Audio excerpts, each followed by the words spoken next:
vamos a tener una charla, entiendo yo, que muy fructífera con Gabriel Michi. Ahora lo va a presentar Sebastián, pero yo no quiero robar un minuto más de tiempo a esta reunión sin agradecerle a Gabriel la constante generosidad que tiene con nosotros, porque sé que ha sido abordado en más de una ocasión por estudiantes de nuestra carrera, para que brinde sus testimonios, para que nos aporte cosas que han tenido que ver, entre otras cosas, con su trabajo junto con José Luis Cabezas, que fue una de las personalidades de Avellaneda, y eso fue reflejado también en un video muy lindo en el cual Gabriel aporta muchísima información y que forma parte de una serie que se llama Historias del Sur, que hacen nuestras alumnas y alumnos de la carrera. Gabriel, yo te agradezco en nombre de la carrera, en nombre del departamento, que estés con nosotros y esperamos que después más adelante, cuando podamos ya abrecer otra vez las clases presenciales, poder tenerte algún día en nuestras aulas.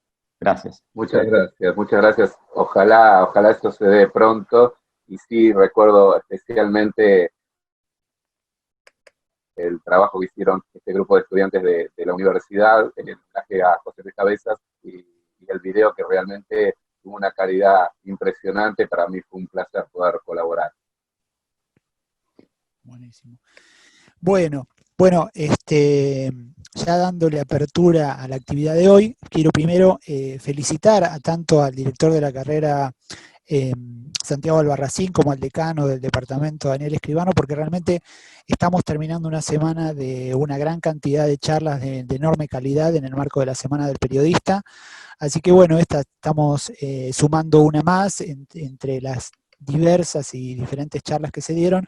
Y bueno, yo también voy a comenzar agradeciéndole a Gabriel, que aceptó la invitación para participar de esta actividad, de este intercambio, de esta entrevista conmigo y con todos los estudiantes de la Universidad Nacional de Avellaneda. Así que bueno, te voy a presentar tal como habíamos dicho, con algunas breves referencias de tu currículum. Bueno, Gabriel Michi es licenciado en Ciencias de la Comunicación, egresado de la Universidad de Buenos Aires, es periodista especializado en política internacional, trabaja en el canal C5N y en Radio 10, es director del sitio periodístico mundonews.com.ar y es autor del libro Cabezas, un periodista, un crimen, un país. ¿Sí?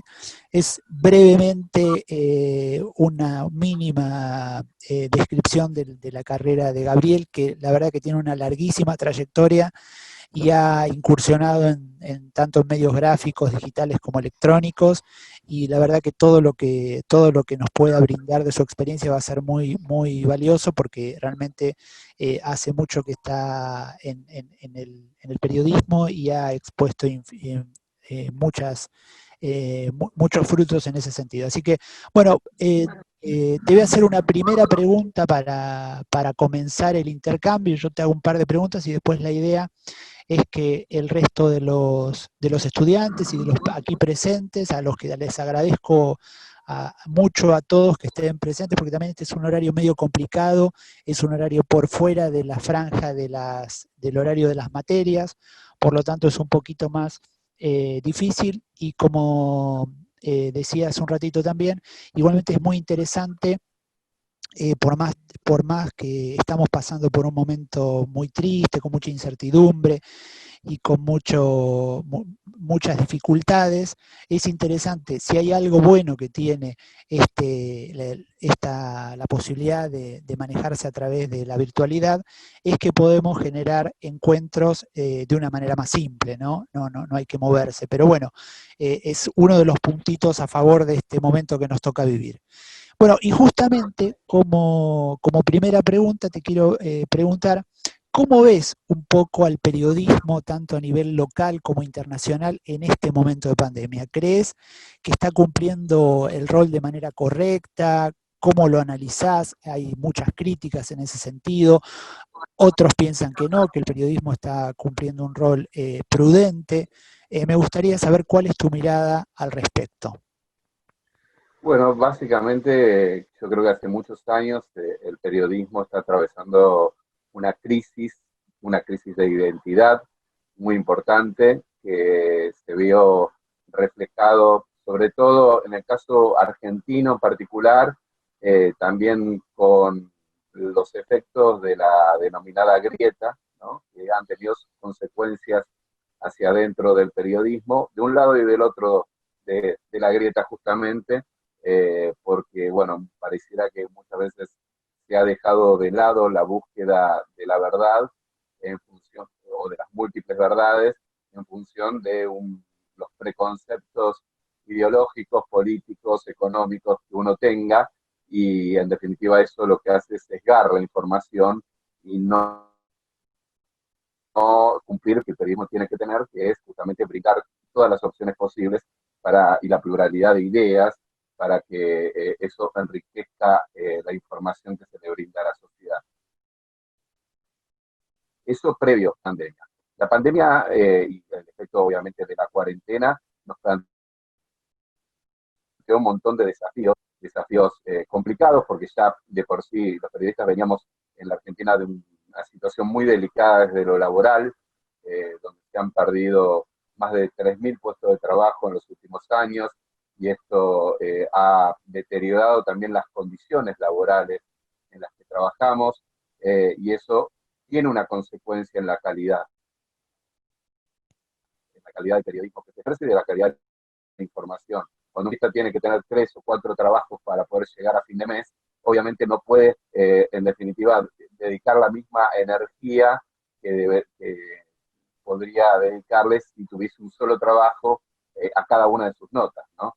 Entonces eso, en definitiva, trae como consecuencia, quizás más allá del cansancio de los periodistas y esta cuestión de tener que andar haciendo equilibrio todo el tiempo, trae consecuencia una baja calidad de periodismo. El coronavirus nos agarra en ese escenario, donde incluso, bueno, tiene algunos efectos adversos con respecto a trabajos que se han precarizado, más todavía de lo que ya venían, gente que de pronto estaba como freelance en distintos medios que se ha quedado sin la posibilidad de colaborar, porque aparte esto es como una cadena también, que en definitiva lo que hace es que como no hay ingresos publicitarios de la esfera privada, porque hay una crisis económica muy fuerte, pero también lo que tiene que ver con la pauta pública también termina siendo recortada, y eso es otro motivo de los medios. Obviamente esto trae secuencias inmediatas. Pero en cuanto al contenido, y en esto hay matices, obviamente, yo creo que el periodismo pudo redescubrir en realidad uno de los aspectos fundamentales, que es la función social, la función de servicio que tiene en una crisis como esta que nunca habíamos vivido, ¿no? Una pandemia. Creo que en ese punto el tema de comunicar todo lo que tiene que ver con el ámbito de la salud, el de reivindicar también el rol que tienen los trabajadores de la salud o de las tareas esenciales, mostrar cómo se trabaja en estas circunstancias particulares, el brindar servicio, información para que los ciudadanos sepan qué tienen que hacer y demás, me parece que como que reivindicó el trabajo de los periodistas. Después, con el paso del tiempo, lo que ha ocurrido es que ha habido posicionamientos quizás a grandes rasgos muy pro cuarentena y muy anti cuarentena, ¿no? De iluminados medios, y esa nueva grieta también lo que hace es que se termine secando también la información. Entonces, desde ese punto de vista, me parece que es una oportunidad para el periodismo en el sentido de reivindicar el trabajo social, el periodismo de servicio, por un lado, pero por otro lado, el no dejarnos influenciar en cierta medida por estos cambios de humores. Hay que reflejarlos, obviamente, pero que no sea simplemente que por mi medio tiene un particular ahínco en defender la cuarentena, o todo lo contrario, yo solamente busco información que tenga que ratifique esta idea. Hay que tratar de ampliar el abanico para que estén todas las opiniones posibles. Y después, sí, obviamente hay algunas dificultades en el trabajo cotidiano de nosotros como periodistas. En mi caso particular, trabajo en un canal de televisión y en una radio. Yo seguí yendo a trabajar y demás, pero hay gente que no ha podido ir a sus lugares de trabajo. Eso tiene dificultades tanto desde el contacto humano que el periodista tiene diariamente, como también en función del relacionamiento con las fuentes. No es lo mismo el tener un contacto vía WhatsApp, vía teléfono con una fuente, que el poder tener un contacto presencial. ¿Por qué? Porque básicamente uno de esa manera hasta puede percibir eventualidad de la persona, cuando te está diciendo la verdad, cuando no te la está diciendo y demás. Y agrego un elemento más, y ya pasamos si quieren a la próxima pregunta, que estoy medio larguero para hablar, el tema de la imposibilidad que existe, o las dificultades que existen para el patear la calle, algo tan fundamental en el trabajo de los periodistas, de poder tener un acto más directo, más allá de que el trabajo que hacen muchos, por ejemplo, los mobileros que están permanentemente, aún con protecciones debidas en la calle, para muchos periodistas se ha dificultado la posibilidad de esa observación necesaria que se tiene que tener a la hora de poder contar la información también, no solo de lo que tengan a decir determinadas personas, sino de poder verlo con sus propios ojos. Bueno, súper interesante. A ver, pero igual te voy vos te ampliaste un montón la pregunta que yo te hice, pero te voy a remarcar un punto que te quiero preguntar. Vos que consultás muchos medios internacionales, que estás observando, a mí me gustaría saber si vos ves el rol de la prensa en este momento, el adecuado, equilibrado. Muchos dicen que se consulta siempre a los mismos, que todos se han convertido en especialistas, en virólogos, infectólogos, que muchas veces se titula de una manera confusa porque se plantean afirmaciones de la ciencia que todavía no están confirmadas. Recordemos que estamos en una situación que se sabe, la ciencia, vamos sabiendo lo que va aprendiendo la ciencia de este virus. Entonces, la prudencia tal vez es un aspecto central en el periodismo en estos días, y me gustaría saber si tu mirada, no solo de los medios locales, sino de los medios internacionales, si vos creés que están actuando con esa necesidad de prudencia, de equilibrio con relación a la pandemia. No sé si quedó clara la pregunta o fue muy larga. Sí. No, mira, depende cada medio, depende también. A ver, los vicios que existían previamente a la pandemia en determinados medios, lo que se hicieron se multiplicaron. Y las virtudes que tenían determinados medios también se multiplicaron. Es decir, partimos de una base de aquellos medios que ejercen un periodismo más riguroso, por ahí se volvieron más rigurosos, y aquellos que ejercen un periodismo quizás más de impacto, y sin tanto chequeo de información, lo que hicieron fue profundizar ese camino, ¿no? Por la búsqueda del impacto, del sensacionalismo, lo que fuera. En cuanto a la diversidad de fuentes, la verdad es que mi sensación es que al contrario, que hemos abierto un escenario con gente que nunca consultábamos. Mucho del mundo científico que de pronto hacían un trabajo casi silencioso durante mucho tiempo y quedaron en cierta medida fuente de consulta en este caso. Sí puede ser que haya figuritas repetidas, que este vaivén incluso de la Organización Mundial de la Salud, que un día te dice una cosa, otro día te dice otra, hace que todos corramos detrás de informaciones que al otro día terminan siendo desmentidas, pero creo que desde el punto de vista científico se habilitó, digamos, más conocimiento, más áreas que antes eran ignoradas por el periodismo. Está bien.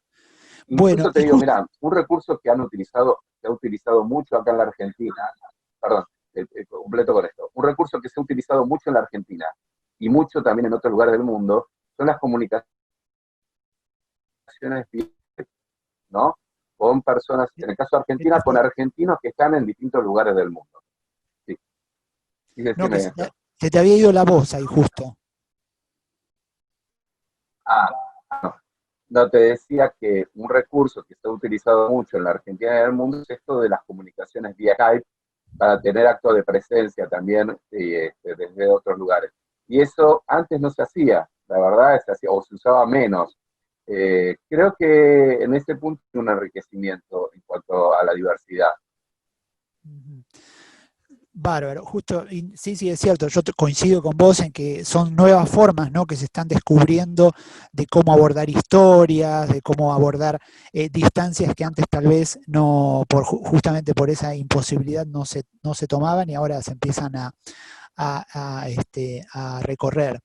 Te voy a hacer otro, vos algo ya dijiste en la primera pregunta, pero vamos a ver si podemos hablar un poquito más de eso, porque además yo soy profesor de periodismo digital en la UNDAV, y justamente era mi idea hablar un poco de este tema, y es como ves, se está diciendo mucho que, bueno, que los procesos de cambios de los medios, que venían avanzando bastante rápido, pero que se han acelerado mucho en estos meses, ¿no? Que el papel se estaba en su última etapa, ahora eso se ha acelerado aún más, han cambiado las formas de trabajo, bueno, la situación económica de los medios se ha complicado aún mucho más, ¿no? Porque aquel viejo precio de tapa, si ahora era pequeño, ya posiblemente en unos meses en muchos medios sea mucho más pequeño la capacidad de ingresos que genera. Entonces, ¿cuál es tu mirada acerca de la situación en la que vamos a estar, que van a estar todos los medios pasada la pandemia, ¿no? ¿Qué tan alto será el costo y qué tan importantes serán los cambios? No sé si fui claro, la pregunta un poco largo. Sí, sí, está bien, no, pero se entiende. Mira, yo creo que lo que nos vamos a enfrentar, como el resto de la sociedad, a un escenario post pandemia muy, pero muy complicado. Eh, por esto que ¿no? Hay una situación económica de crisis previa, incluso en los medios argentinos, que se va a agravar, o ya está también escenario post-pandemia, donde se supone que la situación económica va a tender a empeorar por lo que significa la pérdida de fuentes de trabajo en todas las áreas, y eso va a producir también que los medios viven básicamente de la publicidad, privada en particular, pero también pública. Y eso se sigue recortando porque, por ejemplo, las empresas no facturan lo suficiente, eso va a tener una consecuencia inmediata en lo que tiene que ver con el mundo laboral de los periodistas. Entonces, en un punto, el escenario que yo avisoro es un escenario bastante más complejo como es el de hoy, ¿no? Y bueno, este caso hace años se viene gestando en materia de la caída de los medios gráficos, sin duda va a seguir, va a continuar más fuerte, también porque este redescubrir también de la digitalidad, por decirlo de alguna manera, termina en cierta medida hackeando una situación muy delicada de los medios gráficos en particular, los consumos periodísticos, hace tiempo que están, justamente cambiando, y la gráfica va perdiendo escenario, pero bueno, la verdad es que todavía es cierto que el mundo digital no ha encontrado la mayor encontrado el esquema económico que lo haga sustentable. Entonces, estamos en una transición complicada, donde los medios gráficos, por un lado, van perdiendo su fuerza, su poder, en definitiva, su sostén económico, y todavía no llegó la fórmula para que todos los medios digitales sean sustentables en el tiempo. Sí. Hola Gabriel, ¿nos escuchás? Porque está medio... La conexión está compleja, se te corta mucho. No los escucho, sí. Bueno. A ver, Bueno, estoy al lado del lugar, pero... ahí se te escucha mejor, ahí se te escucha mejor. Bueno, sigamos un poquito, ya vamos pasando, ya después vamos a dar el lugar a que pregunte el resto, pero voy a hacer dos preguntas más. que una es, ¿cómo ves, no? Vos haces periodismo internacional en un canal como C5N, que tiene una mirada muy amplia sobre la política local, está muy enfocado en las temáticas locales. Entonces me gustaría que saber cómo es trabajar en en la temática internacional, que en realidad en el periodismo argentino no es muy grande el espacio, ¿no? Y me imagino que trabajar en un canal como C5N también tiene ciertas limitaciones. ¿Cómo te manejas con estos temas? ¿Cómo es tu abordaje? ¿Sí? Y en general, ¿no? ¿Cómo lo ves el periodismo de esa área en Argentina? ¿Se escuchó? Bueno, el caso de C5N es un caso, sí, sí, se escuchó perfecto.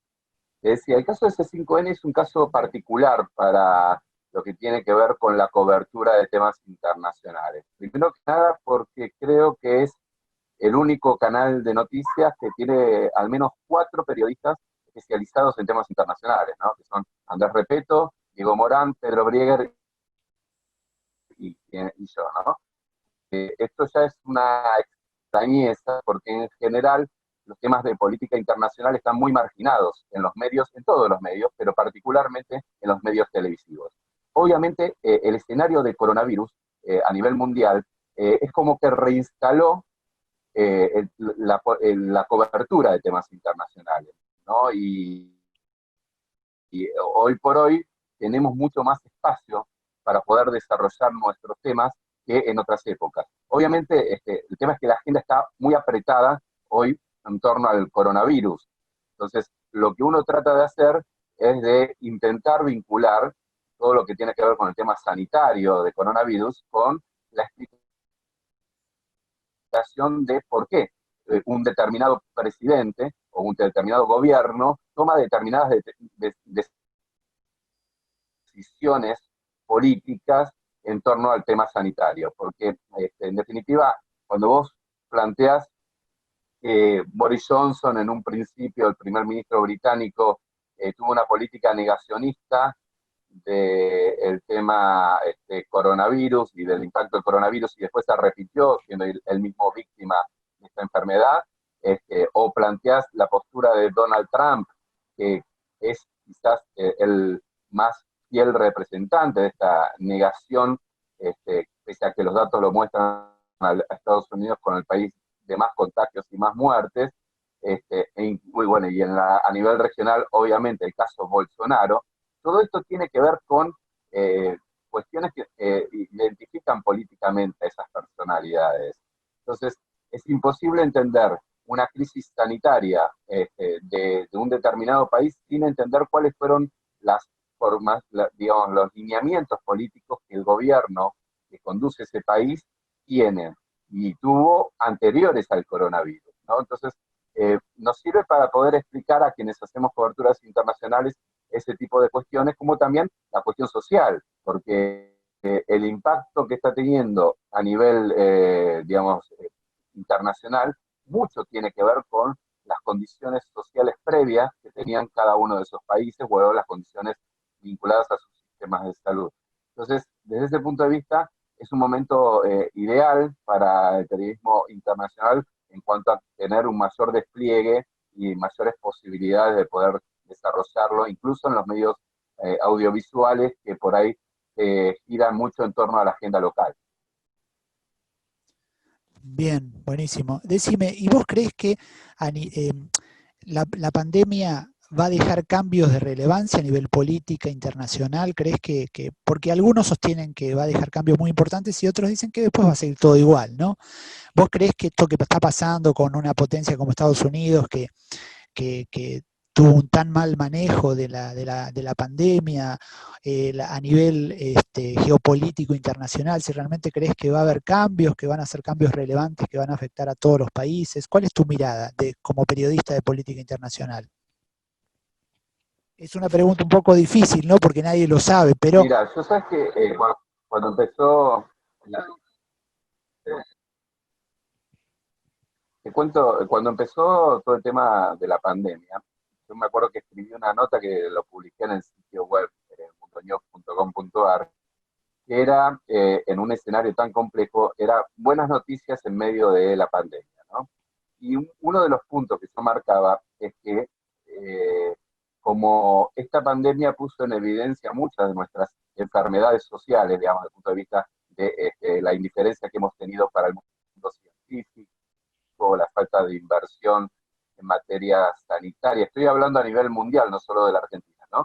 En materia sanitaria, el tema del descuido, de todo lo que tiene que ver con los sectores vulnerables, particularmente con las personas de la tercera edad, como quedó reflejado también en la cantidad de muertes que hubo incluso en el primer mundo, en los asilos de ancianos y demás. Y dije, bueno, ojo, quizás el habernos puesto al desnudo todas estas cuestiones que nosotros ni mirábamos o mirábamos de costado nomás, sirvan para que entender que hay que cambiar eso, ¿no? Y nos sirvan para, en definitiva, que se gestionen políticas públicas para que en el futuro justamente esas cosas no vuelvan a ocurrir. Bueno, la verdad es que ese positivismo, si se quiere, o optimismo que tuve al principio, la verdad es que hoy no es tal. Me da la sensación que, en definitiva, vamos a atravesar esta crisis con muchos cambios, con muchas cuestiones que tienen que ver con repensarnos como sociedades, pero que en las conductas humanas no sé si va a cambiar mucho. Lo veo sobre todo el enorme lobby que se hace en lugares donde realmente se está atravesando una situación dramática en materia sanitaria y que se plantea la necesidad, la urgencia de la reapertura económica cuando no están dadas las condiciones para que eso ocurra. Entonces, si no aprendimos con más de 400.000 muertos a nivel mundial, que las prevenciones que tenemos que tener y que esto puede terminar en reciclar una enfermedad mucho más fuerte en un segundo brote que puede ser devastador, me parece, hoy lo veo con un poco más de escepticismo de lo que planteé en ese momento donde dije, ojo, puede ser que estemos ante un escenario de cambio. Bueno, panorama complejo. Yo te voy a hacer una pregunta más, voy a dejar guardada una pregunta para cuando terminemos y así abrimos para ver si quieren preguntar a alguno de los chicos, de los presentes, de los estudiantes y de los invitados. Te voy a hacer, bueno, vos lanzaste un sitio que se llama Mundo News, perdón, sobre la temática también de política internacional. Me gustaría saber un poco cuál es tu idea, por qué lo lanzaste, qué objetivos tenés en torno de este escenario digital periodístico y también metiéndote con una temática que, como bien vos decías, no hay tanto trabajado, ¿no?, en Argentina, o sí lo hay, pero no con tanta relevancia o con tanta llegada masiva. Bueno, la idea de sacar Mundo News fue que en definitiva también de poder contar otras historias distintas que muchas veces no está reflejada en los medios, que por los tiempos de la televisión, por ejemplo, no hay posibilidades de desarrollarlos. Y también se apunta a políticas, digamos, a noticias políticas y sociales internacionales, pero también nacionales, con un enfoque distinto, ¿no? Y la idea es también una apuesta a un periodismo de investigación que apunta más desde un perfil social, ¿no? Entonces, hago todo tipo de notas, no, la cuestión es no correr detrás de la noticia, sino tratar de una noticia que me impacta un poco más profunda, un poco más color, y ver qué cosas pueden generarse distintas a la que es la agenda de los medios, ¿no? Digo, ahora, por ejemplo, en la previa de esta conversación, estoy preparando a raíz de el caso de lo que ocurrió hoy en Formosa, de ser una provincia que no tuvo casos, hoy explotó y tiene 26 casos. Bueno, la idea es indagar qué pasó. Yo ya había hecho una nota de cómo habían logrado ellos frenar el coronavirus, y ahora es ver qué pasó para que haya explotado esto. Bueno, estoy en esa búsqueda de información, tema.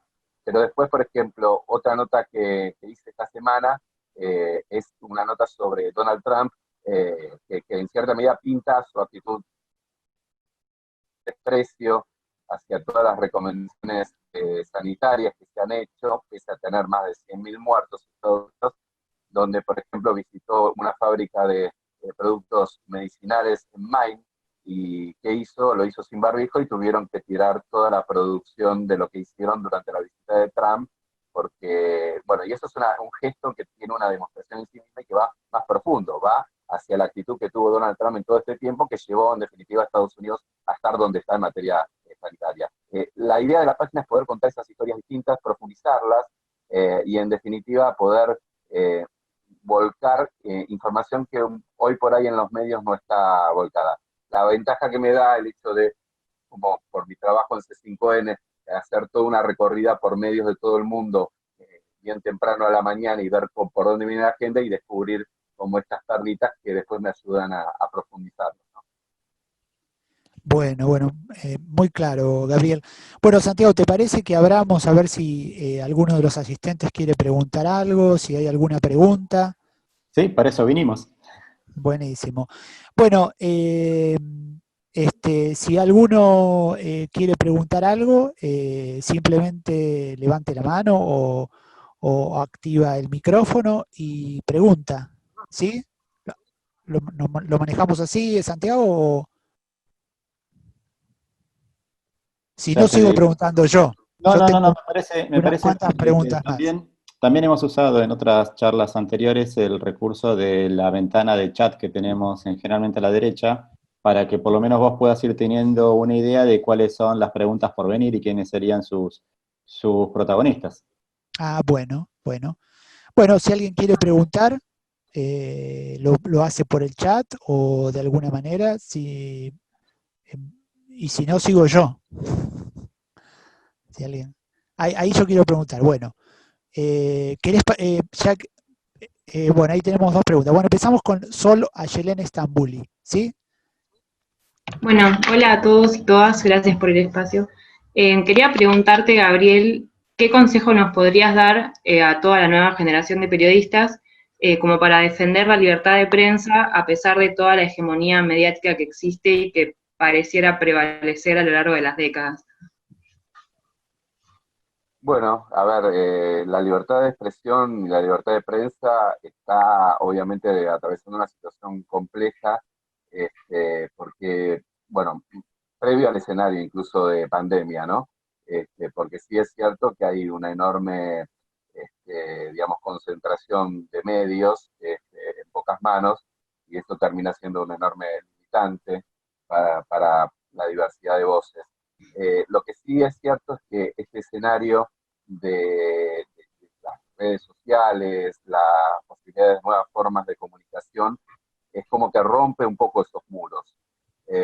Quizás lo que tenemos que hacer es, primero que nada, eh, cambiar un poco, nosotros los periodistas todos, ¿no? Cambiar un poco el chip de pensar que quizás no alcanza hoy por hoy en escenarios de medios de comunicación que apuntan exclusivamente a la masividad, porque claramente lo que se está viendo es que esto se ha fragmentado, se ha atomizado y aparecen como otras voces y otras formas de comunicación distintas que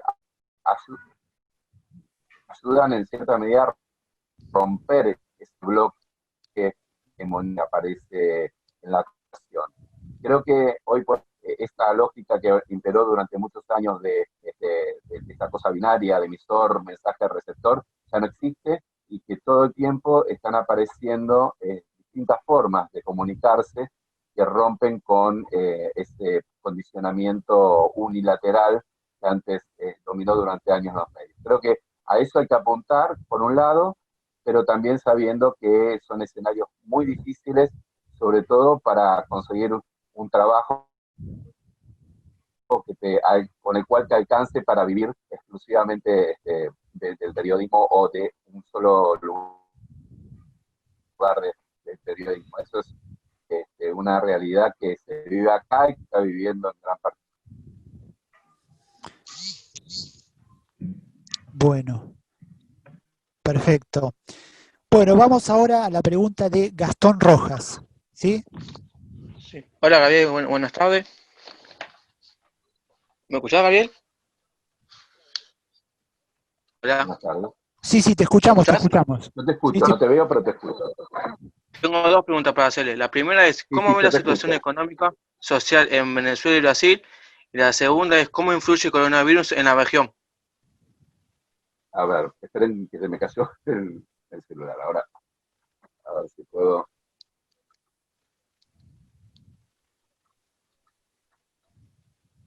A ver, la situación de Venezuela es realmente compleja, muy delicada, muy delicada.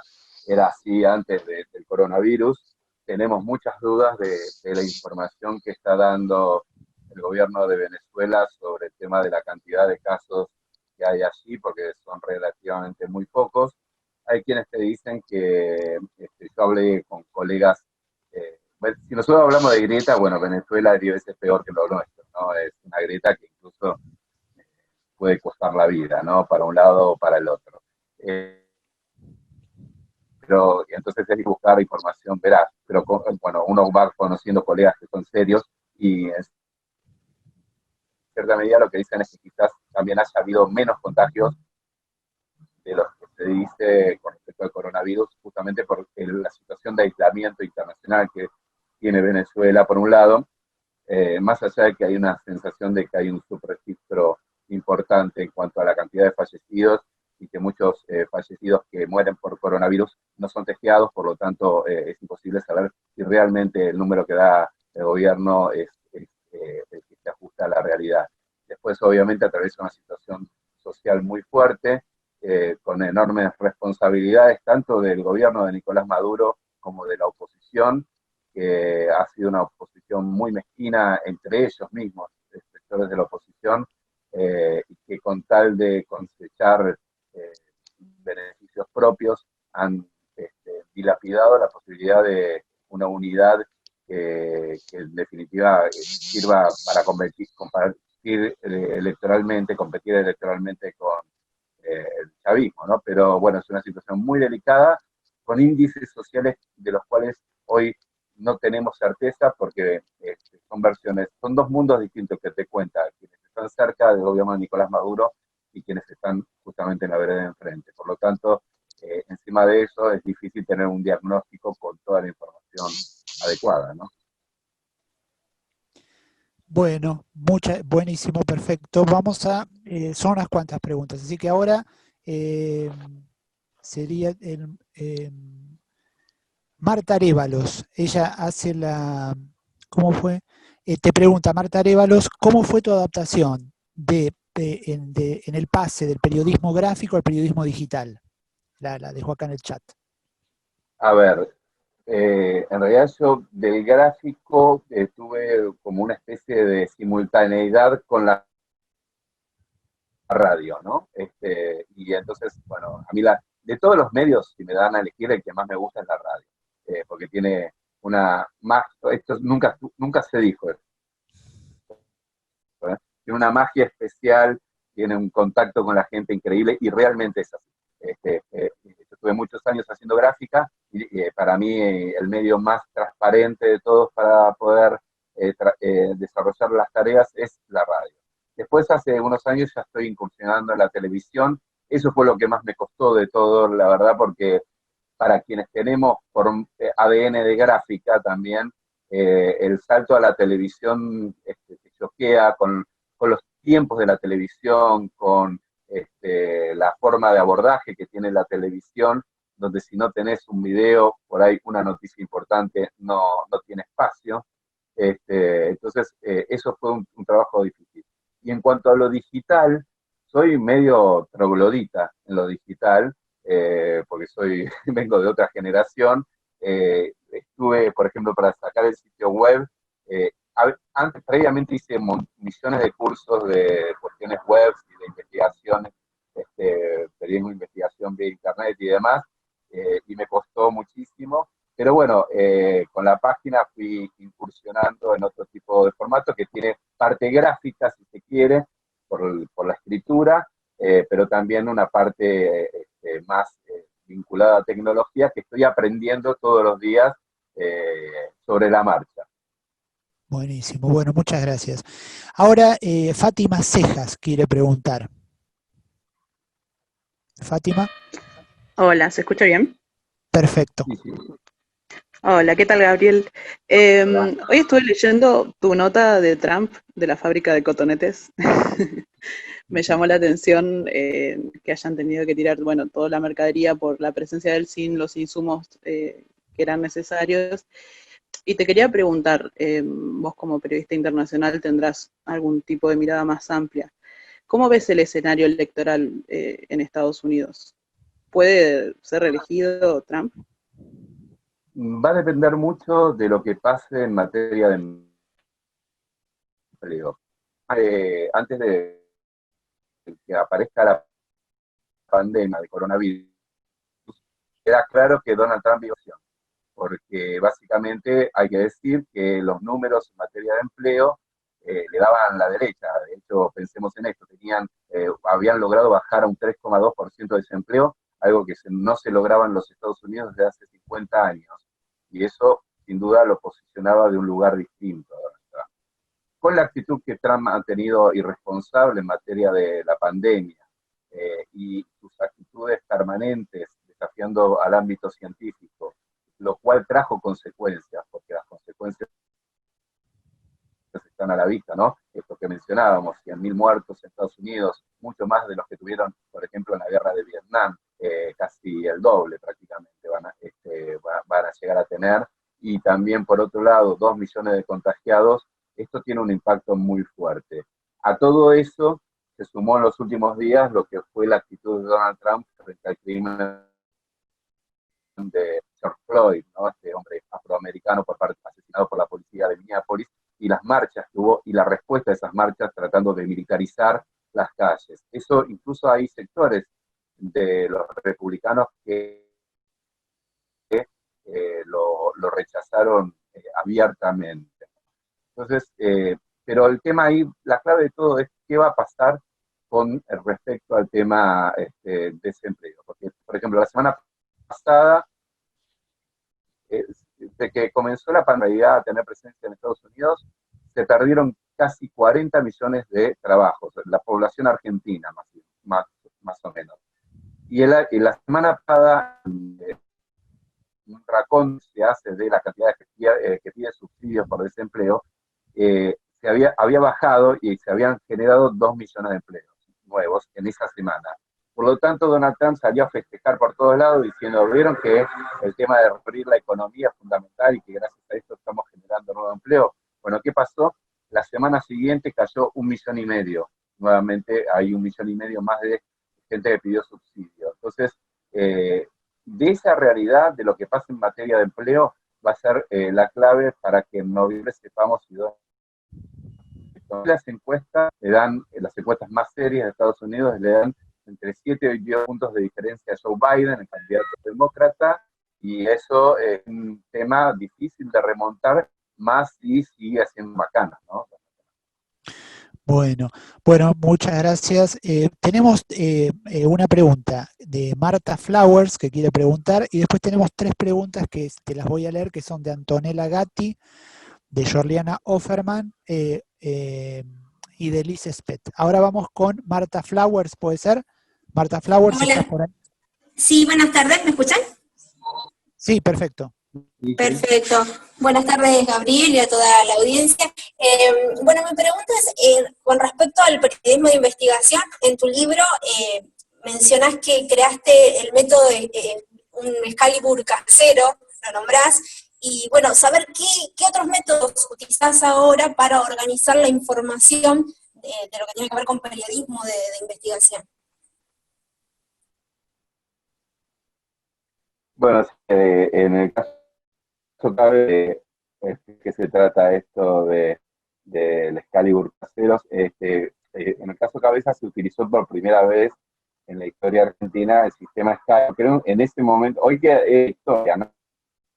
Pero revolucionar un sistema de entrecruzamientos de datos que permitió, a partir de las bases de datos de las empresas telefónicas, dónde estaban cada una de las personas sospechosas al momento del crimen y con quienes habían entrecruzado llamados pre el crimen de José Luis, ¿no? Realmente, y durante y después del crimen de José Luis. En mi caso, mencioné el Excalibur 2, lo que hacía era tomar las planillas que llegaban de los primeros Excel y armar una especie de agenda de los malos, por decirlo de alguna manera, es decir, cuáles eran los principales contactos que tenían los asesinos de José Luis Cabezas y, bueno, Alfredo Chabrán, el autor intelectual del crimen, entre otros, cruzándolos con otra información que tenía que ver con los movimientos que nosotros habíamos tenido y las declaraciones judiciales. Y eso me sirvió para trazar un mapa, en definitiva, de cómo había sido la previa, el durante y el después del crimen de todas estas personas, que eso sirvió también para que cuando se hizo el juicio oral contra los asesinos, la fiscalía y las querellas, es decir, la querella de la familia de José Luis, presentaran eso como documentación básica para imputar, en realidad para acusar a los asesinos y mostrar con datos concretos que estaban en el expediente cómo habían actuado y cómo realmente habían intervenido en el crimen. Hoy utilizo las cosas que uno va conociendo en materia de geolocalización, por ejemplo, de análisis de datos, de estructuración de datos que tienen que ver con planillas y demás. Yo tengo una particularidad que es casi obsesiva por leer números y a partir de los números interpretar realidades, digamos. Me gusta mucho la estadística, entonces eso me facilita determinadas cuestiones. Y después buscar mucha documentación que tiene que ver con, digamos, archivos gubernamentales, archivos de organizaciones y demás, para tener la prueba documental de lo que uno quiere contar, ¿no? Entonces, en definitiva, eso hoy está más accesible.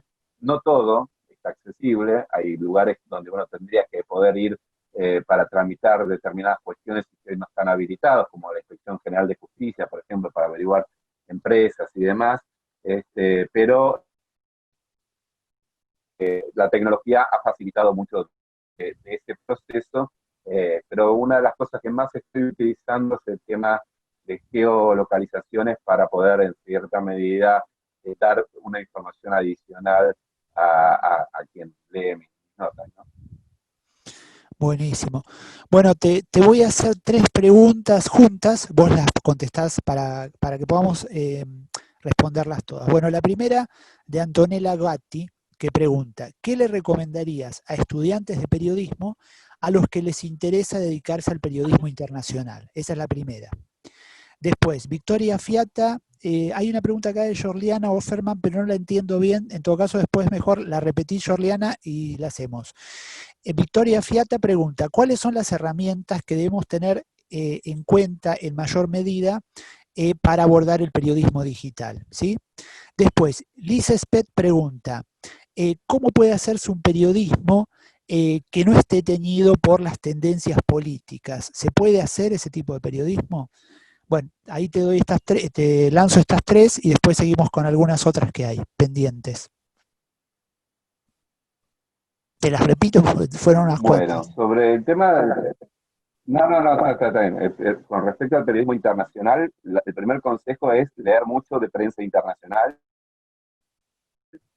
leer mucho de, digamos, la más posible diversidad de medios que hay en el mundo, ir interpretando también las tendencias que hay en los medios, porque, por ejemplo, lo que uno puede visualizar es, en definitiva, que hay como redescubrimientos de cosas, hechos históricos vistos con la mirada y los recursos del periodismo actual, ¿no?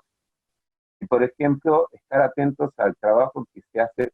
Ha habido muchos avances en los últimos años y hay una tendencia global a lo que se llama el periodismo colaborativo, ¿no? Como pasó con los Panama Papers, con los Offshore Papers, Offshore Leaks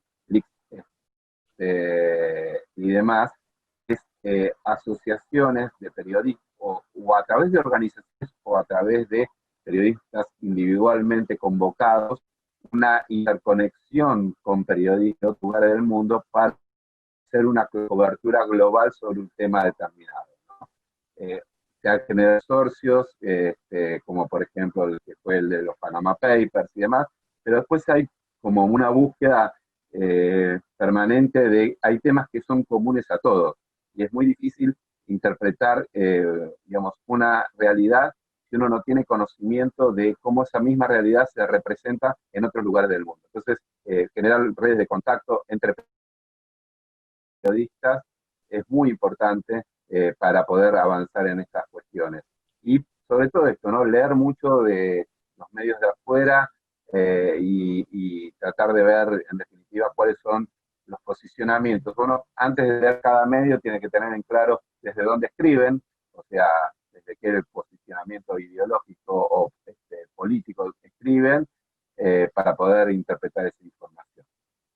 Con respecto a la segunda pregunta, que era el del periodismo digital, ¿no? Sí. ¿Cómo era bien la pregunta? No, bueno, es un poco una pregunta abierta sobre herramientas, recomendaciones para el abordaje del periodismo digital. Miren, yo les recomiendo, hay una serie de sitios web muy buenos que en definitiva recomiendan. ¿Hola? ¿Me escuchan? Sí, ¿Hola? te escuchamos perfecto, ¿eh? Para que me voy a enchufar el celular porque se está quedando sin batería.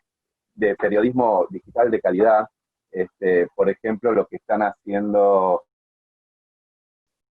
la gente en América Latina, tenés muy buenas experiencias en Chile con CIPER, Centro de Investigaciones Periodísticas, que hacen periodismo de investigación, también la gente de Abragi, es una organización de periodistas de Brasil que tienen una performance también o un lado que tiene que ver con el periodismo digital muy interesante. En Colombia, la gente de Conectas, que hacen un trabajo en periodismo digital muy interesante.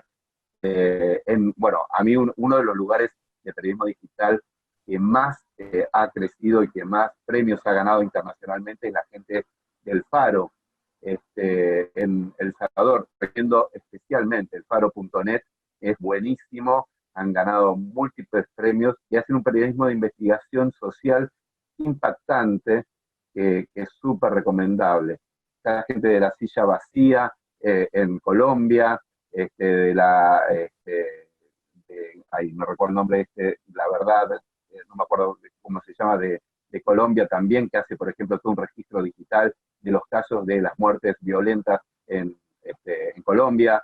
Hay como muy buenas experiencias a nivel internacional de periodismo digital. Esto estoy mencionando solo algunas de América Latina, pero estén atentos que hay muchos cursos online dando vueltas, que son, en muchos casos son gratuitos. El Knight Center Institute de Estados Unidos hace muchos cursos de periodismo digital a distancia. Por ejemplo, acá dicen que hay muchas cosas que no se escucharon, si podés repetir. Alguno de esos sitios que mencionaste, si los podés repetir. A ver si me escuchan ahí. Sí. Sí. Estos sitios para consultar. A ver si se intercorta. Les decía, en el caso de sitios para consultar, el caso de CIPER en Chile, CIPER, Centro de Investigaciones Periodísticas de Chile. En el caso de, Abragi con J, es una organización de periodistas, Asociación de Periodismo de Investigación de Brasil, que tiene muy buenos trabajos y que aparte tienen un área de periodismo digital muy contundente. El caso de Verdad Abierta, creo que se llama el de Colombia, o La Silla Vacía de Colombia, también dos sitios de periodismo digital muy buenos.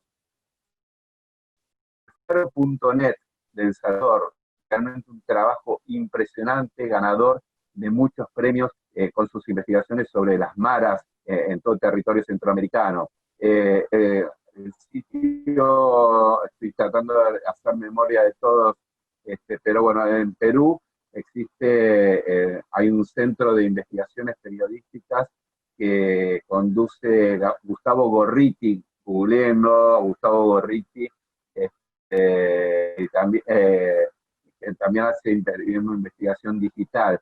Inside Crime, digamos, que también tiene presencia en distintos lugares de América Latina. Bueno, son sitios de muy buen periodismo digital en América Latina. En la Argentina, quienes mejor desarrollo tienen de periodismo digital y de estas nuevas herramientas, sin duda, es el Diario de la Nación, con su unidad de cuestiones que tienen que ver con el desarrollo de este tipo de periodismo. Y también, bueno, OAE está utilizando mucho de periodismo digital aplicado en la investigación con el trabajo que hacen Sandra Cosianelli y Mariel Fitzpatrick, allí con la utilización de bases de datos. Ese es el futuro, creo también, el tema de poder utilizar bases de datos con función periodística.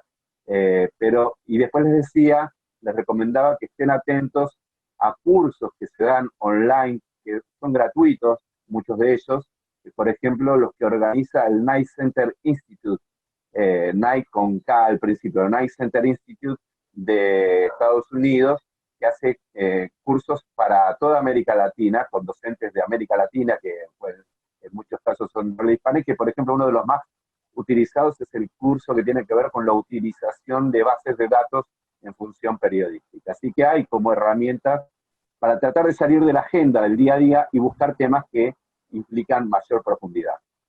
Bueno, te hago todas las que quedan pendientes, así las vas contestando rapidito todas juntas, ¿te parece? Bueno, la que había quedado pendiente de Lisa Speth, que cómo puede hacerse periodismo, Sí, cómo no. un poco alejado de las tendencias políticas reinantes, esa es una. Después,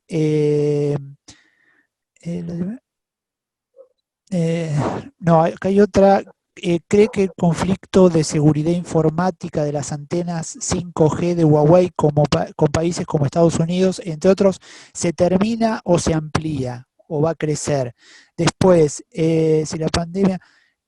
bueno, lo de la pandemia potenció la hegemonía de los medios en el país. ¿Cómo puede contrarrestar el periodismo a las fake news? Bueno, ya ahí te hice unas varias para que vayas una por una, ¿sí? La primera es la que había quedado pendiente de Lisa Speth. Vamos por la primera. Que era específicamente, perdón. Sobre si se puede hacer periodismo dejando de lado las tendencias políticas. A ver, se puede hacer a partir de la posibilidad de la creación de plataformas propias. Cuando uno trabaja en un medio de comunicación, medio como que entiende cuáles son las lógicas en las que se opera en ese medio de comunicación, ¿no? Entonces, hay temas, a ver, en la cobertura de temas internacionales, la verdad, es uno de los espacios donde mayor libertad se trabaja en los medios de comunicación, porque también tiene que ver con la importancia en general se le da a los temas internacionales a nivel país, entonces, hoy a nivel de los medios, entonces hay mayor libertad para trabajar.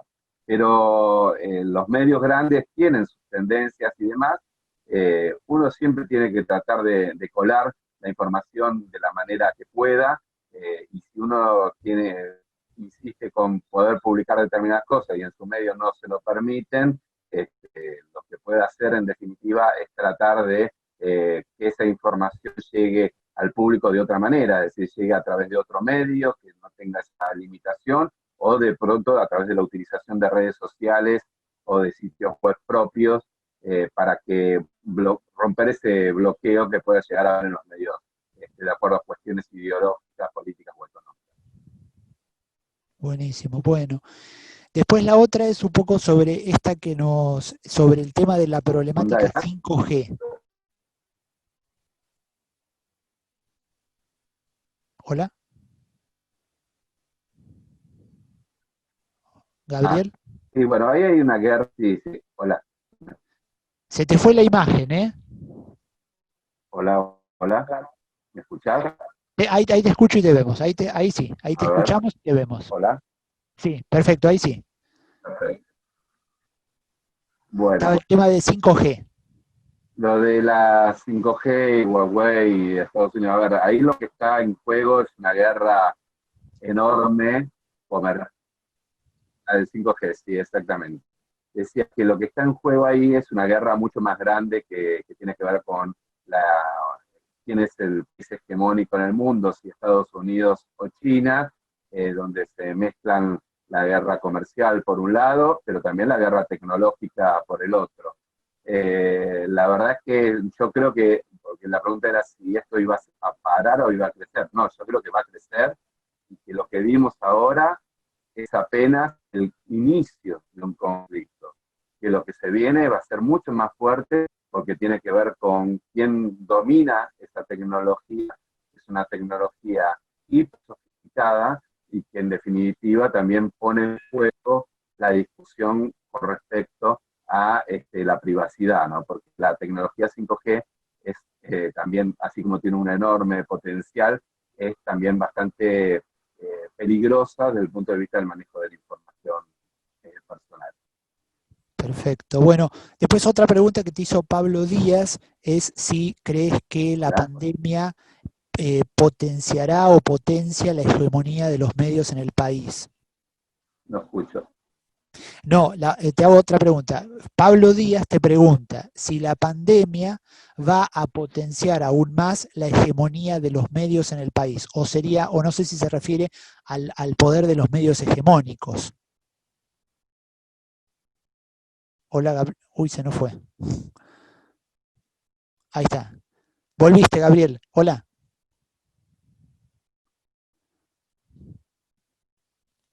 Bueno, está tratando ahí de conectarse, parece.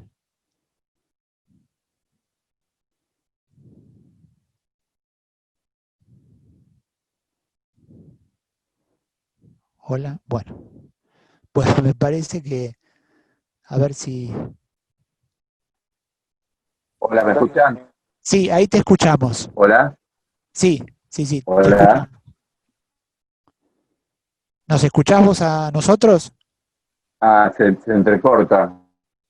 Bueno, la imagen ya no se te ve. Si querés, apagá la imagen porque tal vez mejora tal vez la señal hacia nosotros. ¿Nos escuchás? Bueno. Bueno, vamos a esperar un minutito más y si no, bueno.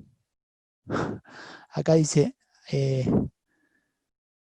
bueno, qué lástima, Santiago, que esperamos un ratito, vemos a ver si vuelve. Sí, sí, esperamos un ratito, mientras tanto podemos dar algún tipo de comentario respecto de lo que Gabriel nos viene aportando. Siempre es muy importante para nosotros poder tener la experiencia concreta de alguien que está ejerciendo el periodismo en este momento, ¿no? Son como imaginarios que se realizan, ¿no? Digamos, me entiendo yo que para quien está formándose como periodista poder ver qué es lo que está pasando allá afuera, que es el espacio para el que nos formamos, es importante, por más que cuando llegue el momento de salir ese panorama sea distinto. Por eso me parece interesante esto que plantea Gabriel, que lo sostuvo hace un ratito, respecto de señalar al periodismo de datos como un espacio posible de especialización, como un campo que está ganando cada vez más relevancia dentro de las diversas especializaciones que el periodismo tiene. Y la verdad es que está bueno saber que justamente la UNDAP tiempo atrás tomó la decisión de abrir una materia optativa justamente que se encarga de trabajar ese aspecto, donde está laburando nuestro profesor, colega tuyo también en periodismo digital, que es Damián Profeta. Me parece que son cosas que las pudimos ver a tiempo, que la buena mirada estratégica que Damián tiene nos permitió generar una propuesta y darle lugar, y no nos tenemos que quedar quietos, ¿no? Porque hay un montón de campos que el avance tecnológico va generando y tenemos que estar atentos porque a veces las universidades son difíciles de mover en cuanto a que internamente necesitan también de todo un tramiterío que a veces le quita dinamismo y que por ahí en algunos casos las empresas o las universidades privadas a veces resuelven con mayor facilidad. En el caso nuestro, esto de periodismo de datos fue una decisión tomada, bien tomada y además tomada a tiempo, y es un espacio que por las críticas que yo recibo es uno de los espacios dentro de las materias optativas más valiosos Sí, y totalmente. mejor valorados, ¿no? Sí, sí, sí. Hay un tema que una lástima no le pude preguntar a Gabriel. A mí me hubiese gustado preguntarle un poco por su mirada en perspectiva de lo que fue el caso Cabezas, porque tal vez muchos de los chicos que están presentes hoy en la charla o eran muy chicos o tal vez algunos ni siquiera había nacido cuando fue el caso Cabezas, y Gabriel era muy joven cuando ocurrió esto, ¿no? Seguramente es un hecho que le ha marcado la vida y le ha marcado la carrera, que él era el periodista que acompañaba al fotógrafo Cabezas que fue asesinado en el año 97. Y Hola, sí, Gabriel, hola, sí, ¿me te escuchan? escucho. Sí, sí, yo te escucho. Hola, Sí, te escucho, ¿eh? Te escucho. te Está escucho todo complicado. cortado. Ah, bueno. No, lo que sí no te podemos ver, te escuchamos. No te escucho. Ah, bueno. Bueno, Se corta. se corta. Bueno, Hola, hola, hola. sí, nosotros te escuchamos, vos se ve a nosotros no. Bueno, bueno, una lástima. No, no sé si seguimos esperando o... A ver, yo estoy acá comunicado con él por WhatsApp, pero... Se va. Sí, Te hago una sugerencia si tenés comunicación por WhatsApp sí, con pero él. no, se ve que tampoco, porque no me los está contestando los WhatsApp, tienen doble Sí. tilde, pero Ajá, no se ve o está con problemas de señal en su casa o algo así, sí. porque yo le estoy escribiendo mensajes por WhatsApp y él no me los está contestando. Sí, a lo largo de la charla la conexión fue difícil, digamos, también se veía en la imagen, ¿no? Que venía como de a cachos. Pero además él me parecía que tenía puesto un auricular Bluetooth y capaz Ah, que el tema del sonido pueda venir por ahí, por un problema más bien de su propia conexión entre el celular y el Bluetooth que por el ancho claro. de banda de su teléfono. A ver, le voy a volver a escribir, a ver si... Ahí está Gabriel, mira, ahí entró con imagen y Ah, todo, mira. buenísimo. No te estamos escuchando, Gabriel, para porque tiene el micrófono. Apagado. A ver, eso... Ahí Ahí, está. ahí, hola, ahí Vamos. te ¿me escuchamos. escuchan ahora? Perfecto, ahí sí te Bueno, escuchamos. perdón. La última pregunta no escuché. Eh, bueno, estábamos hablando del el 5G, habíamos hablado ya de las tendencias políticas, y tengo algunas otras preguntas. Lo de la hegemonía de los medios. Si crees que la pandemia va a aumentar la situación hegemónica de algunos medios en el país y también a nivel mundial.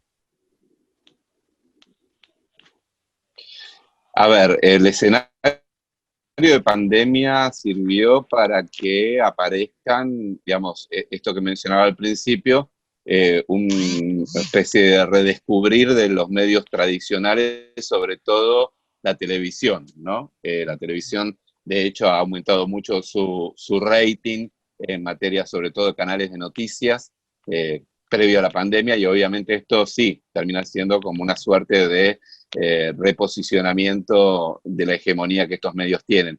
Ahora, sin embargo, fíjense que cada vez más los propios medios se alimentan de información surgida de otros formatos, como por ejemplo las redes sociales, que hay lugares que, por ejemplo, los medios no están cubriendo y que en definitiva aparecen en los medios a partir de este nuevo formato distinto que son las redes sociales, ¿no? Entonces, no sé si esta cosa que yo les decía antes, ¿no? Esta lógica de emisor, mensaje, receptor, que durante tantos años gobernó el mundo mediático, hoy tiene esa fuerza porque en definitiva se ha roto en cierta medida esa hegemonía exclusiva que tenían los medios tradicionales, ¿no? Bueno, es cierto que como la pandemia va a generar problemas económicos en muchos medios, los medios más grandes, los que tengan más espalda, también es cierto que van a ser los más preparados para poder soportar esa situación. ¿No crees que es así?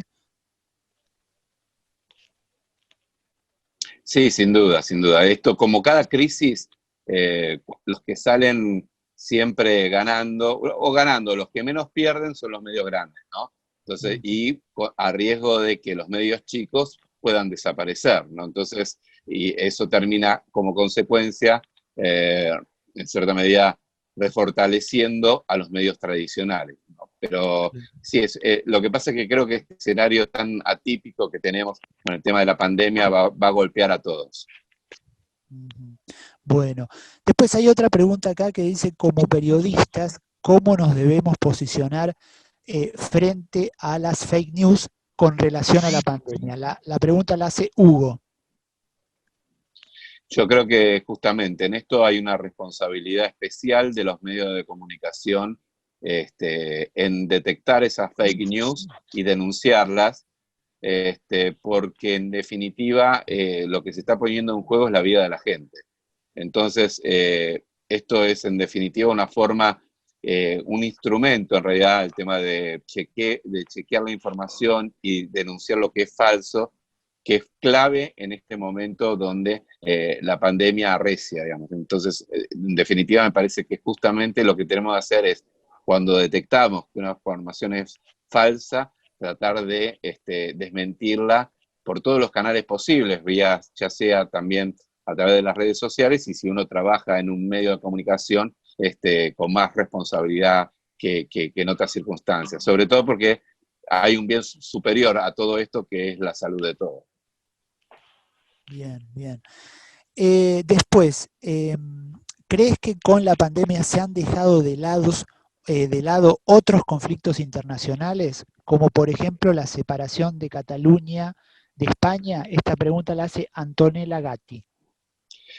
Sí, hay temas que han pasado a un segundo plano absoluto. La agenda dominante hoy a nivel mundial es el coronavirus, pasa en todos lados. Las últimas semanas, en el caso de Estados Unidos, obviamente cambió un poquito la agenda con respecto a las repercusiones del crimen de George Floyd, pero sin duda hay otro tema. Hay un tema, por ejemplo, para mí que es fundamental, que los medios no le dan la debida cobertura en materia internacional, que son las crisis migratorias. Las crisis migratorias son, en definitiva, hoy por hoy, el principal problema humanitario del mundo antes de la pandemia, y que obviamente en una situación de pandemia es aún más grave, porque esas personas que desesperadas, por ejemplo, huyen de África o de un sector de Asia, están a todas las dificultades que tenían para escapar de esos países y tratar de llegar a otros un poco en mejores condiciones, se les suman las restricciones propias de la pandemia y los riesgos de contagio de la pandemia. Pero son temas que a raíz del coronavirus han pasado a un segundo plano o directamente han desaparecido de la agenda de los medios. El público argentino está interesado en estos temas. ¿Vos notás que digamos, la llegada que vos tenés en el público es importante o crees que debería ser mayor por la relevancia de los temas internacionales? ¿Te parece que el país tiene un interés importante sobre esas temáticas o es leve, moderado? Mira, el tema es, en el mundo pasa, nosotros criticamos mucho lo que pasa en Argentina muchas veces con estos temas, pero pasa en el mundo. El mundo, cada país es ombliguista, es decir, todos los países se interesan mucho más por lo que pasa hacia adentro de su frontera, pero que lo que pasa hacia afuera de su frontera, ¿no? Mirándose su propio ombligo. Argentina es uno de esos países, sin duda, por eso las noticias nacionales tienen siempre mucho más impacto que las internacionales. Pero lo que ha demostrado la pandemia es que en estos tiempos de modernidad, justamente las fronteras no son tales y que por lo tanto un problema que empezó en una ciudad importante pero alejada como la de Wuhan, y que se pudo diseminar en todo el mundo en menos de 2 meses. Por lo tanto, esto te muestra que los problemas que ocurren afuera son importantes también acá en la Argentina. Mira, incluso acá retomo lo de Mundo News. En Mundo News lo que busco también, en mundonews.com.ar, lo que busco también es contar esas historias que pasan afuera, pero que también tienen su impacto acá en la Argentina, o cómo esas cosas que pasan afuera tienen su relación acá con la Argentina, porque no estamos aislados, todo tiene relación con todo, y fíjense si no lo que pasó. Creo que la fiel demostración de esto es la pandemia, por eso la gente debería estar un poco más interesada en entender todo esto. Y Argentina como productor de alimentos, como principal productor de alimentos en el mundo, digamos, un referente mundial en alimentos, ¿puede llegar a tener alguna oportunidad comercial nueva o que mejore su situación luego de la pandemia? ¿Hay alguna posibilidad en ese sentido? ¿Vos cómo lo ves? Puede ser, va a depender de muchas variables que tienen que ver con el rol que los distintos estados, ¿no? Van cumpliendo en distintos lugares, porque el tema es el siguiente. La crisis que se desata por el coronavirus, lo que ha generado es que los estados de todo el mundo pasen a tener un protagonismo mucho más fuerte, ¿no? Incluso para aquellos que son detractores del Estado, han salido a también reclamar que el Estado se haga presente en distintos lugares del mundo. Y entonces, de lo que los estados hagan, en definitiva, las decisiones que tomen en función de la situación de pandemia y post-pandemia, va a depender mucho qué oportunidad se le registra a la Argentina. Lo cito en un caso concreto de Argentina. Argentina tiene como principal socio comercial a Brasil. Brasil es hoy un foco de contagio de los más importantes del mundo, el segundo en cantidad de casos después de los Estados Unidos. Esto va a hacer que, por ejemplo, Argentina tenga que tener restricciones específicas al intercambio con Brasil para evitar el flujo de personas de un lado y del otro. Y eso va a tener consecuencias económicas. Entonces, todo se va relacionando con todo. O el relacionamiento con China. ¿Cómo van a ser ahora las exportaciones y las importaciones con un escenario de pandemia? Sí creo que va a tener, pero puede ser que se generen nuevos mercados ante las restricciones que algunos países puedan establecerle a otros terceros países, ¿no? Perfecto. Te voy a hacer dos de los estudiantes. Bueno, la primera es que acá Jorliana Offerman repitió su pregunta, es cómo están influyendo en las redes sociales o la comunicación en redes sociales en el marco de la pandemia. Y la segunda que hace Gastón Rojas es sobre la situación del FMI con relación a la Argentina. ¿Cómo lo ves? Bueno, sobre la primera es impactante lo que está pasando con las redes sociales. Nosotros como periodistas, incluso cubriendo temas internacionales, nos enteramos de muchísimas noticias a través de las redes sociales primero. Y después llegar a los grandes medios, ¿no? Cito un ejemplo que ocurrió ayer.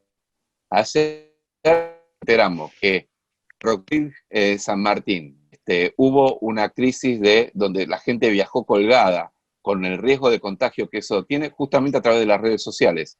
¿Por qué? Porque a través de las redes sociales nos enteramos primero que había este problema y que en definitiva algo que se había luchado para que no ocurra, que es que la gente se amuche en los trenes, había ocurrido. Nos enteramos por las redes sociales. Es decir, las redes sociales cumplen un rol fundamental. Ahora, no podemos hacer un periodismo solamente basándonos en redes sociales, porque las redes sociales, al no tener ningún tipo de control, circula mucha fake news y mucha información falsa, y ni hablar en particular de Twitter, que es una red social caracterizada por el odio.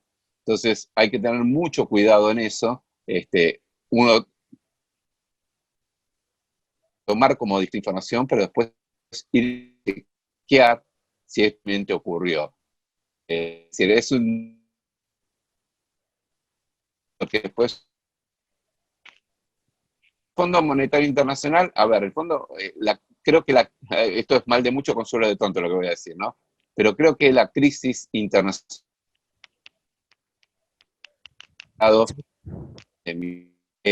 va a cambiar con deudas externas y pagos en el mundo, que puede terminar favoreciendo a la Argentina en cuanto a que tenga mayor flexibilidad en el tema de los pagos. Hasta ahora lo que se ve es que el Fondo Monetario está siendo, entre comillas lo pongo, ¿no?, gentil con la Argentina en el apoyo en la negociación con los bonistas privados.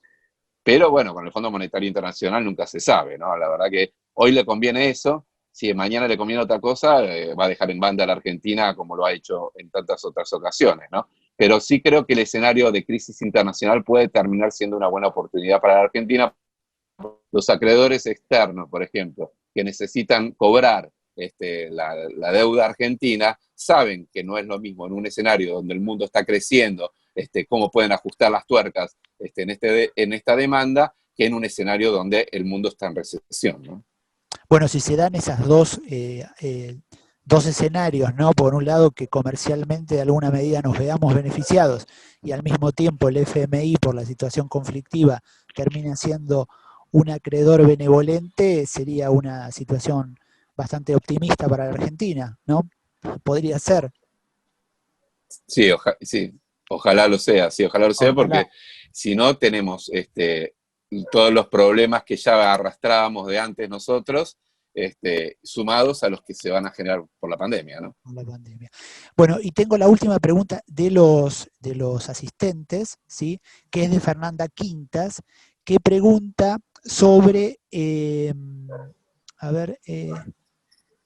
básicamente es un texto largo, pero básicamente lo que señala un poco lo que hablábamos hace un rato, de cómo actúa el periodismo con todos los materiales que llegan a través de las redes y de la información y de los espacios digitales, y cómo se trabaja el ahora, ¿no? Dice, todo es ahora, todo lo tenemos a mano, todo está en las redes sociales, todo está disponible, pero ¿qué rol tiene el periodismo en ese escenario? ¿No? Es una pregunta un poco larga, acá yo hice como una reducción. Bueno, con respecto a lo que llega, es chequear esa información. Te llega la información que otra vez se te va. De ese usuario, qué tipo de publicaciones tiene, si podés lo rastrear. A ver ahí me escuchan. Se te va, Hola. se te corta. Hola, ¿me escuchan? Ahí te Hola. escuchamos mejor, ahí. Hola. Ahí se te escucha mejor. Bueno, les decía, con el tema de las redes sociales, en los medios lo que hacemos, bien, en los medios lo que hacemos es chequear esa información. Si te llega la información, vos lo primero que ves es cuál es el historial de esa persona que lo publica, ver qué tipo de publicaciones tiene, qué perfil tiene, si mete mucha fake news, si es un hater, digamos, bastante de esas cosas, y entonces, y si podés lo contactás.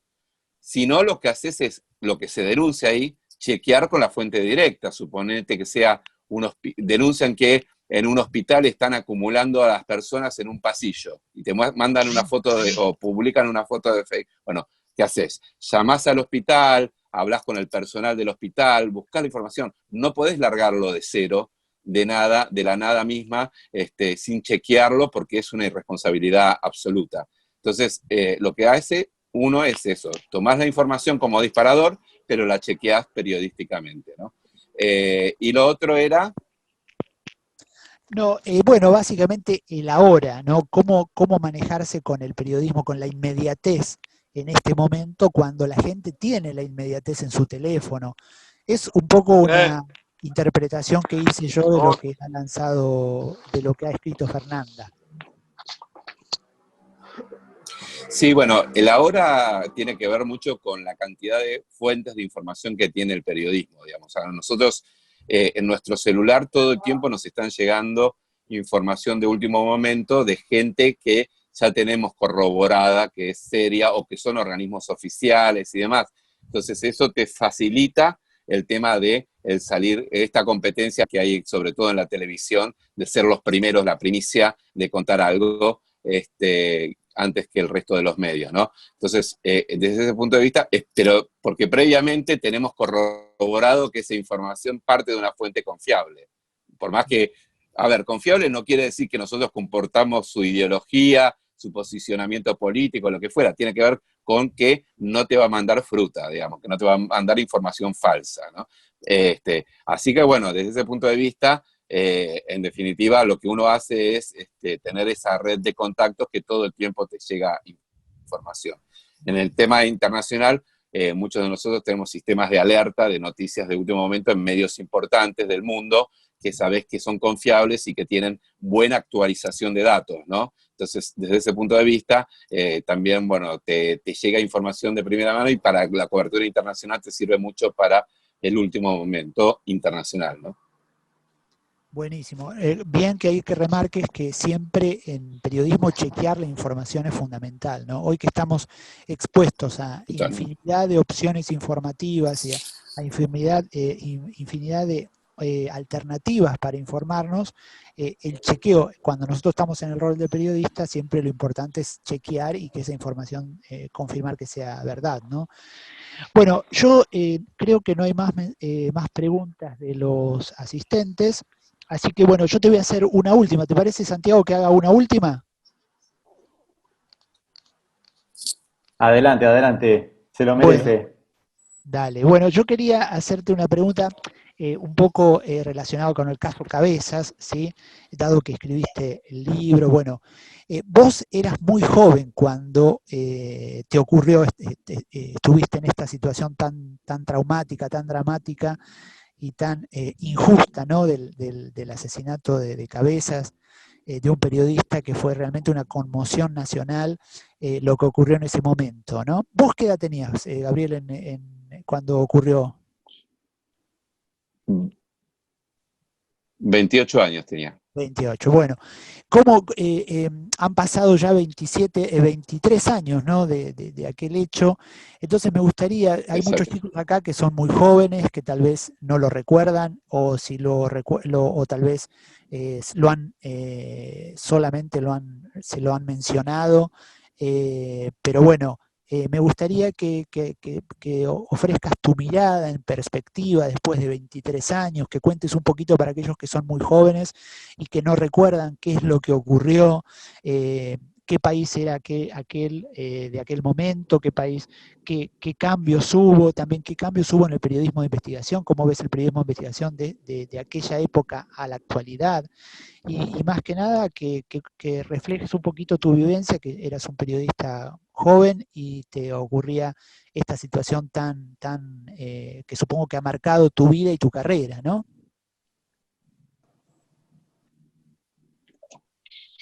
Bueno, sí, para ponerlo en contexto, para por ahí los chicos que no conocen qué fue lo que ocurrió, el 25 de enero de 1997 asesinaron a quien era mi compañero de equipo y de trabajo en la revista Noticias, en la cobertura que hacíamos todos los veranos allí en Pinamar, José Luis Cabezas, fotógrafo, yo era el periodista, él era el fotógrafo, hacíamos las notas juntos, y a José Luis lo secuestran en Pinamar. Lo asesinan a 15 kilómetros de ese lugar, en una cava en General Madariaga, le pegan 2 tiros y después prende un fuego su cuerpo dentro del vehículo que nos había alquilado la revista Noticias. Y bueno, obviamente fue un caso que conmocionó a la Argentina y al mundo, es un caso que tuvo repercusión en todo el mundo y que fue un acto mafioso que después se pudo comprobar que había sido ordenado por el empresario más poderoso que tenía la Argentina en ese entonces, que era Alfredo Chabrán, un hombre con estrechos vínculos con el gobierno de entonces de Carlos Menem, un empresario que había hecho su fortuna en base a negocios sucios, negocios turbios y con complicidad del Estado argentino, que tenía relaciones con el poder ejecutivo, con el poder legislativo, con el poder judicial, con las Fuerzas Armadas, con los servicios de inteligencia, con la iglesia, con los sindicatos, con parte de los medios de comunicación. Es decir, un empresario todopoderoso que se había molestado por las investigaciones que habíamos hecho sobre él y por la foto que José Luis le hizo un año antes del crimen, que le ponía rostro a este personaje que era desconocido. Para eso, Chabrán dio la orden, su jefe de custodia también estuvo presente allí y en organizar en realidad el operativo de asesinato y crimen de José Luis.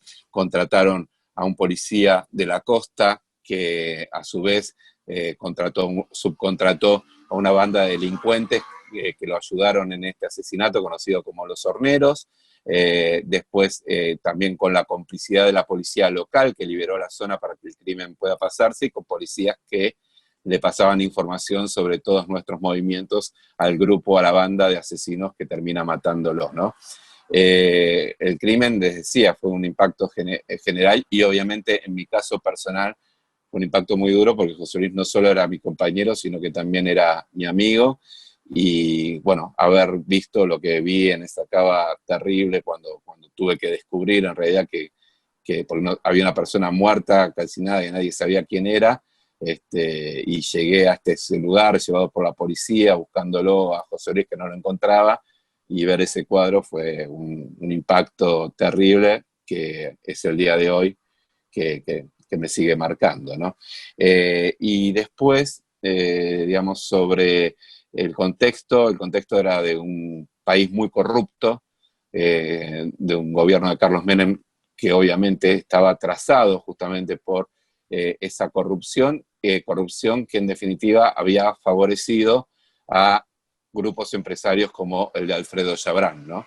Y eso fue lo que nosotros investigábamos justamente, el vínculo de Chabrán con el poder, el vínculo de Chabrán con los negocios sucios, el posible vínculo de Chabrán con el narcotráfico y con el lavado de dinero.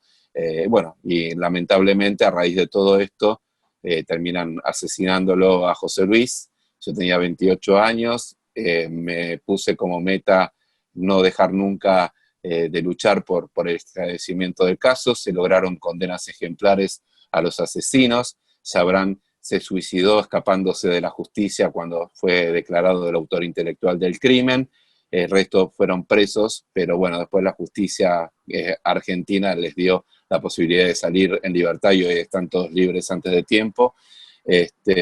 Y fue, sin duda, el crimen de José Luis, siempre lo decimos, fue el peor crimen contra la libertad de expresión desde el retorno de la democracia en la República Argentina. Un crimen con características mafiosas, que generó que la sociedad en su conjunto salga a luchar para pedir justicia.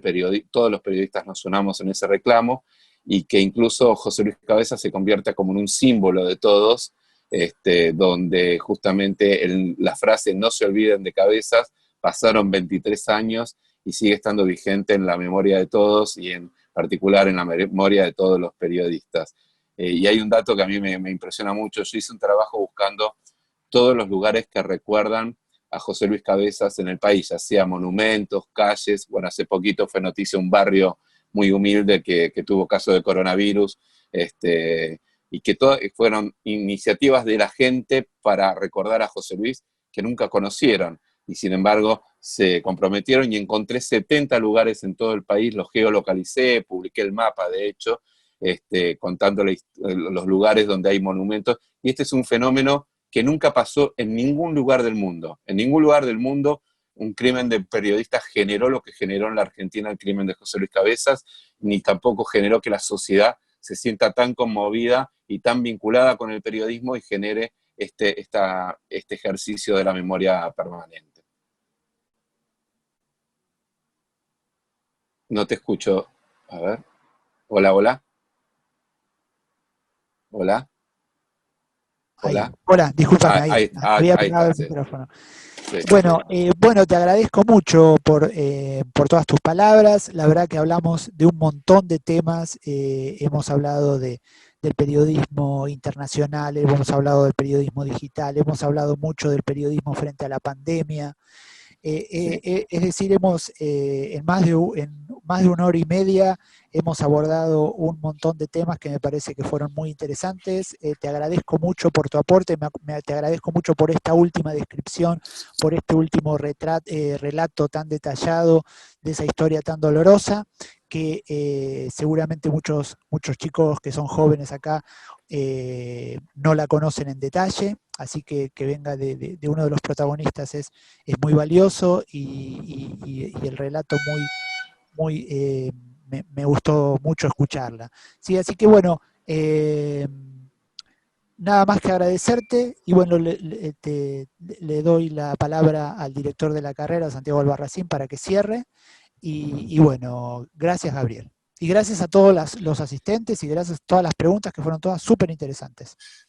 Sí, eso quería decir, que este tipo de encuentro nos permite también poder escuchar a los estudiantes y las estudiantes generando también sus propias preguntas, demostrando también cuáles son las inquietudes que los movilizan a seguir estudiando, a perfeccionarse y avanzar en la carrera. Así que eso también hay que saludarlo, esa participación así que hace que también las charlas sean mucho más llevaderas, ¿no? Y también, bueno, reiterar la invitación a Gabriel para que cuando podamos estar otra vez en casa puedas visitarnos. Pues es que el 18 de junio, falta tan solo una semana, vamos a estar cumpliendo 10 años, la Universidad de Avellaneda cumple 10 años, y bueno, y es todo un hito, ¿no? Que justo nos agarra en esta situación, pero de alguna manera como que todo ese primer periodo de institucionalidad ya se da por cumplido y empezamos como una suerte como de edad madura, ¿no? Con lo cual los desafíos son todavía mucho mayores. Así que